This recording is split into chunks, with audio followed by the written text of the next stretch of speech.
তো গাইস, আজকে আবারও একটা নতুন হায়ার ফ্রিজ নিয়ে এসেছি, যেটা আমাদের দোকানে এসেছে। এই সেম প্রবলেম, আগেরটা যেমন লিক করেছে এটাও ঠিক তেমন একইভাবে লিক করা হয়েছে। দেখো, এই যে লিক করেছে এখানে। তো পার্টি আবার তোমার ফেভিকুইক দিয়ে আটকেছে, তো আটকানো যায় না, যেহেতু ফেভিকুইকে কাজ হয় না। তো আমরা নতুন একটা কয়েল নিয়ে ফিটিং করছি। দেখো, নতুন কয়েল ফিটিং করছি। এখানে চেপে দেওয়ার এখানে। তো আমরা নতুন একটা লাগাচ্ছি, দেখো কিভাবে লাগাই। গাইস, ফ্রিজ আমাদের কয়েল লাগানো কমপ্লিট। এবারে আমরা কাজ করব, গ্যাস চার্জিং করব এবং আরও অনেক কাজ আছে। দেখো কিভাবে কি করা হয়।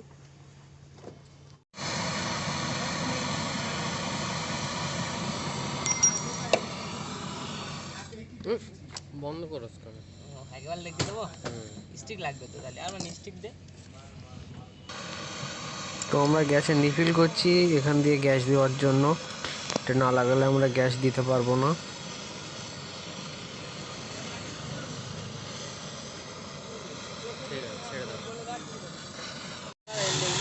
যেহেতু আমরা গ্যাস শেষ করবো, ফিল্টারটা অবশ্যই চেঞ্জ করব, এবং ফিল্টার না চেঞ্জ করলে চোকিং হওয়ার সম্ভাবনা থাকে। যেহেতু এটা লিক করা হয়েছে, অবশ্যই চেঞ্জ করা দরকার।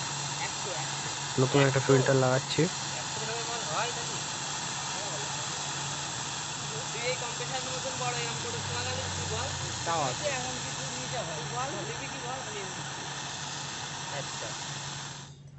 এনে দিচ্ছি বললে পয়সাটা দিতে ভেতরে। যেখানে আমরা বাড়ি যাও না, এই রাস্তাতে মুখে উঠি, যে যেখানে কালী পুজো হলো ওখানে একটা ব্যাপার ভরাচ্ছে, ঠিক আছে? রড পিছন দিয়ে ঢালাই হয়নি, ওইটা 44 করা রে।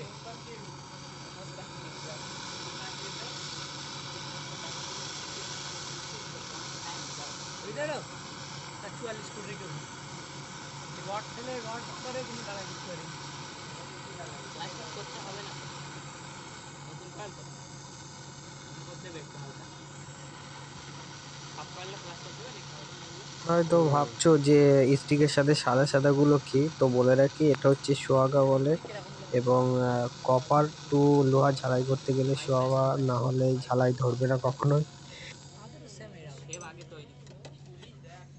তো গাইস, আমরা সব ফ্ল্যাশ করে নিয়েছি। এবারে চেক করব, और फ्लैश করে দিয়ে এবার ভ্যাকুম করে গ্যাস চার্জ করব। দেখো, यहाँ पे हमारा फ्रिज का काम चल रहा है, आप देख सकते हो।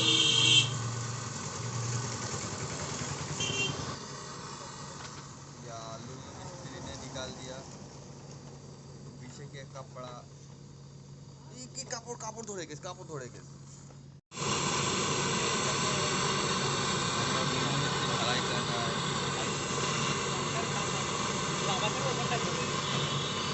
তো বন্ধুরা, আমরা সব ঝালাই চেক করে নিয়েছি এবং আমরা ভ্যাকুমে বসিয়েছি মেশিনটাকে।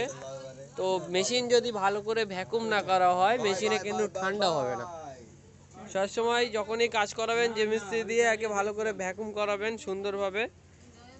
ভ্যাকুম না করলে গ্যাস দিলে কিন্তু মেশিনে কোনো রকমের ঠান্ডা হবে না। তো মোটামুটি আমরা সময় নিয়ে একটু ভ্যাকুম করব, তারপরে গ্যাস দিয়ে চেক করব, তারপরে দেখাচ্ছি। দেখো।